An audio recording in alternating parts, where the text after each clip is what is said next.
بسم اللہ الرحمن الرحیم۔ السلام علیکم۔ سیرت النبی صلی اللہ علیہ وآلہ وسلم کے حوالے سے قسط نمبر 8 حاضر خدمت ہے۔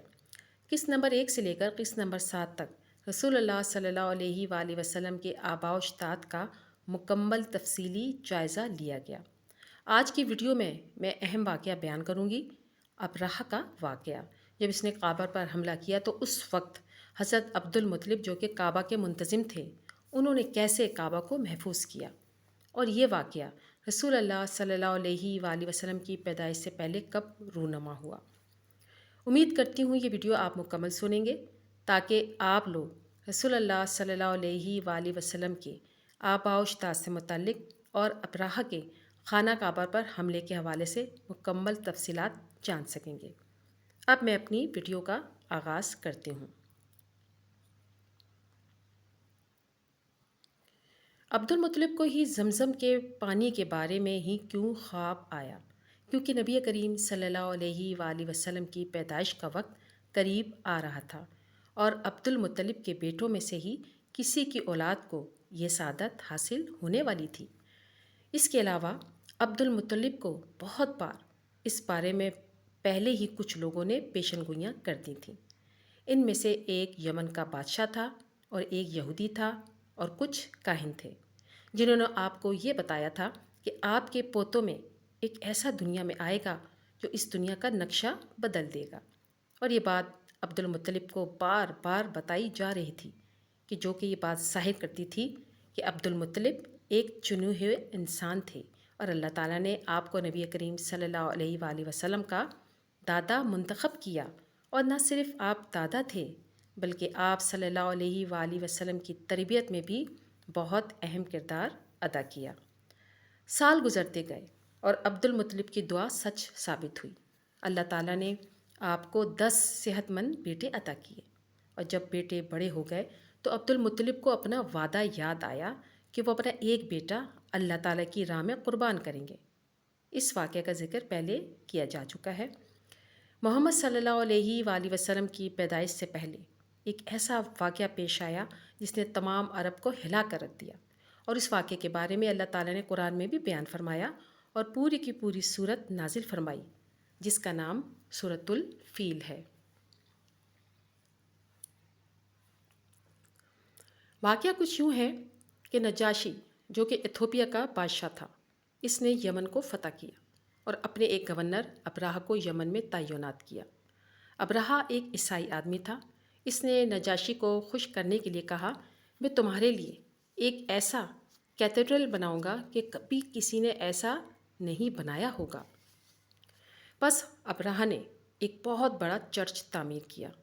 اس کے مینار اتنے بلند تھے کہ اگر کوئی ان کو دیکھتا تو اس کی سر سے ٹوپی گر جاتی، مطلب اس قدر اپنے سر کو اوپر کرنا پڑتا تھا۔ اس کے بعد ابرہہ نے نجاشی کو لکھا، اے میرے بادشاہ، میں نے آپ کے اعزاز میں یمن میں ایک بہت بڑا چرچ بنایا ہے جو کہ فن تعمیر کا منہ بولتا ثبوت ہے۔ اب میں تمام عرب کو اس کا حکم دوں گا کہ وہ یہاں آئیں اور اس کا حج کریں۔ اس میں ابرہہ کے کئی ایک مقاصد شامل تھے۔ ایک تو اپنے آپ کو بادشاہ کی نظروں میں ثابت کرنا، دوسرا کاروباری مقصد کے کہ لوگ یہاں حج کے لیے آئیں گے تو کاروبار اور سیاحت کو فروغ ملے گا۔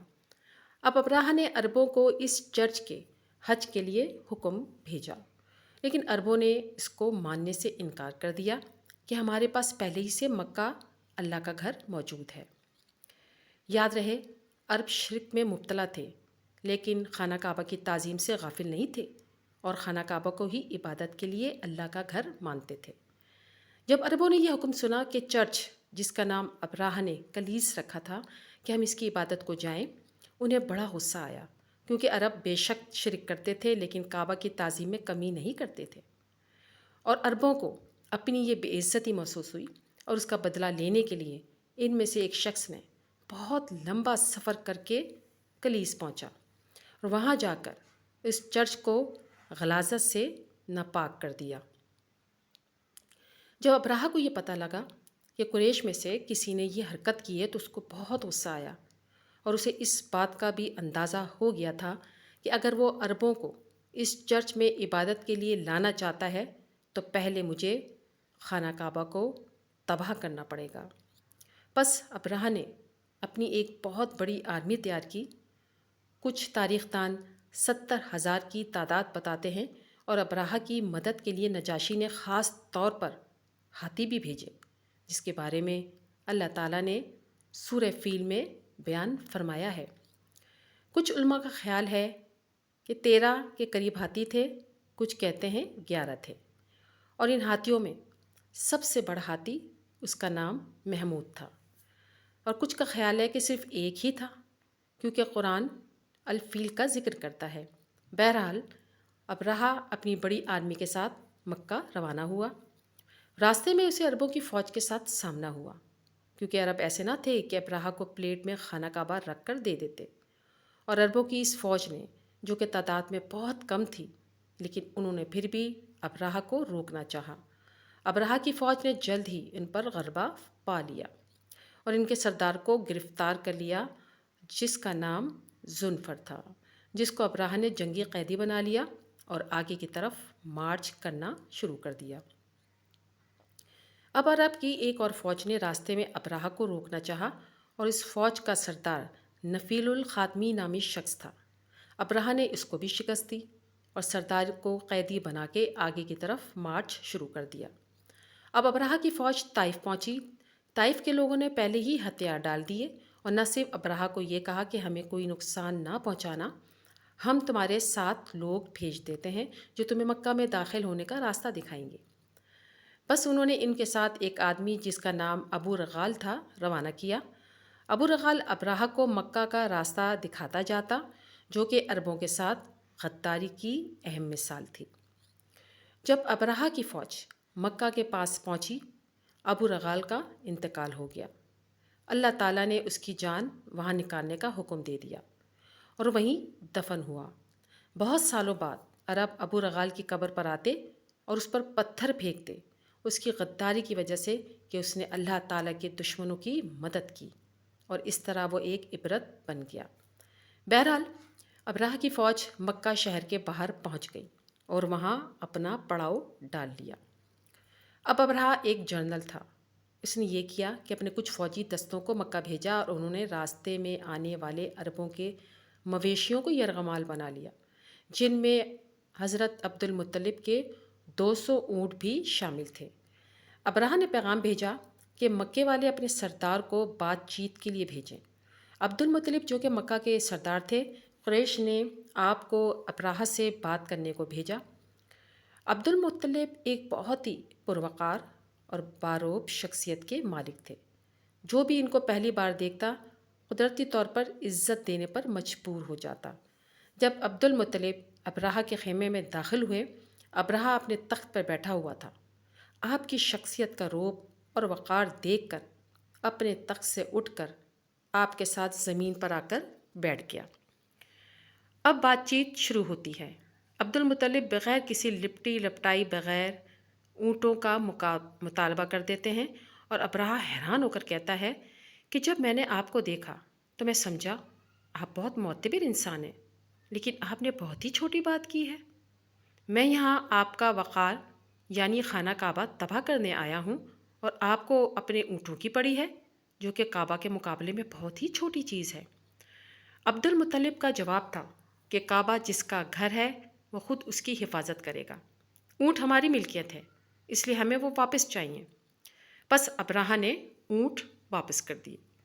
عبد المطلب نے واپس آ کر تمام قریش کو کہا کہ وہ سب پہاڑوں پر چلے جائیں، اللہ تعالیٰ خود اس گھر کی حفاظت کرے گا، اور قریش پہاڑوں سے سب منظر دیکھ سکتے تھے۔ اگلی صبح ابرہہ نے اپنی فوج کے ساتھ مکہ پر چڑھائی شروع کر دی اور ہاتھی کو مکہ کی طرف ہانکنا شروع کر دیا۔ ہاتھی خانہ کعبہ کی طرف بڑھ رہا تھا کہ اچانک دوسرے قیدی جو نفیل الخاتمی تھا، اس کی رسی ڈھیلی ہو گئی۔ اس نے ہاتھی کے پاس آ کر اسے کہا کہ رک جاؤ، یہ اللہ کا گھر ہے۔ اس کے بعد ہاتھی آگے بڑھنے سے رک گیا۔ ہاتھی کے ٹرینر نے ہاتھی کی بہت کوشش کی اٹھانے کی، لیکن بے سود۔ آخرکار انہوں نے ہاتھی کو دوسری سمت ہانکا تو وہ چل پڑا۔ لیکن جب کعبہ کی طرف رخ کرتے تو وہ رک جاتا۔ ابھی یہی معاملہ چل رہا تھا کہ اچانک آسمان سے پرندوں کے جھنڈ منہ اور پنجوں میں پتھر لیے ہوئے ابرہہ کی فوج پر حملہ آور ہوئے۔ پرندے اس قدر تھے کہ آسمان چھپ گیا تھا۔ اللہ تعالیٰ کی مدد آ رہی تھی اور ابرہہ کا بچ نکلنا بہت مشکل تھا۔ اس کا ذکر سورہ فیل میں بھی ہے۔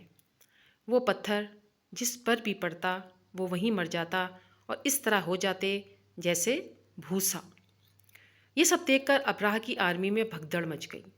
جو کوئی زندہ بچ گیا اس کی حالت ایسی ہو گئی کہ ان کے جسم کے حصے ایک دوسرے سے الگ ہو جاتے، اور ابرہہ بھی بھاگ نکلا۔